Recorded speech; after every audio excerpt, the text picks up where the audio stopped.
Hello, Knights fans, and welcome to our special postseason recap, and actually postseason March. continuation. It's March. We're playing basketball. Yes. It's a good feeling, right? It's a great feeling. I think, our mantra for our program since I've gotten here is we'll get what we deserve. And I think postseason play, a number 2 seed, and a number of players that were recognized by the Northeast Conference is exactly what we deserve. But now it's a new season, and everyone's 0-0, so to speak, and it's really exciting time.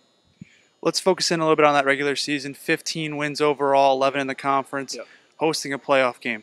Right. All things that have not happened since the 2005-06 season. So a Right. decade, basically, for the program, and now you're back to this point. Did you think you'd be able to get here as quickly as you have? I've never put a timetable on anything since I've been here. Our goal is to win a championship. But I think when our work ethic and our talent meet and they kind of collide, that's when it happens. And right now our talent is really, really in a good place, and our work ethic is getting there. So consequently, 15 wins. We won 7 out of 9 road games in the league, which was the most impressive thing. So I'm not shocked. I thought last year when we were 7, I keep on telling you, Tom, when we were 7-6 and 2-0 in the league, I thought last year we were going to do this. So I'm not, we had a great freshman class. My staff helped bring in a tremendous bunch of kids that can play and work hard, and our sophomores grew up. When you lose those games last year, you either quit, which we didn't do, or you fight back and you get better, and that's what they did. So where we are right now is, from a layman's point of view, it might be a little bit quick, but I don't have any more years to win a coach. I say it all the time. I want to improve, but win at the same time, and that's what we've done this year. And I'm very proud of my team.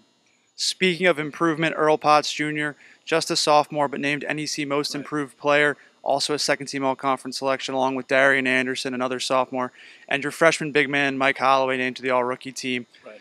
What do those guys exemplify, and what does it mean to your program for them to earn this recognition?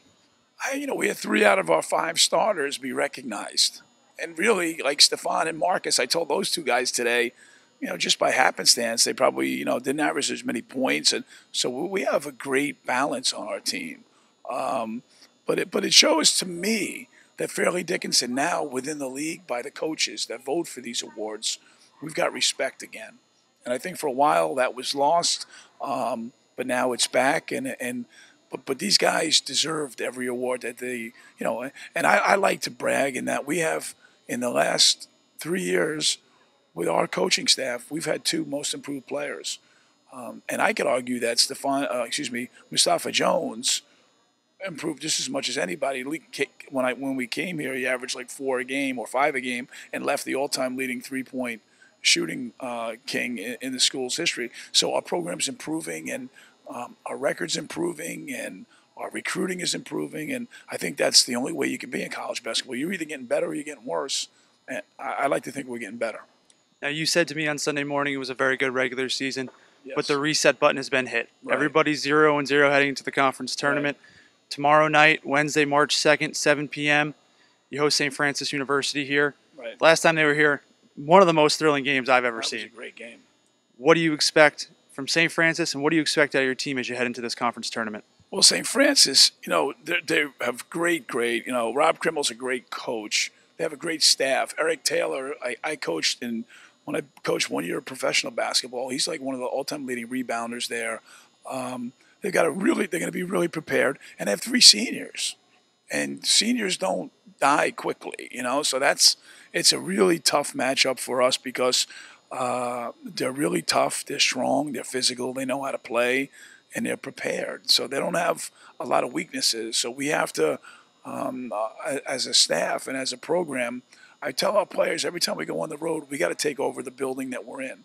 And I've never told them that until today, that we've got to take over our own building now. And we haven't done that this year. We were 4-5 here, but it's time for us to take over our own building. And I think it kind of hit home today because you always kind of assume your home is your home, but our home hasn't been kind to us over this year and over the last several years. So But I think Wednesday, we have SAC.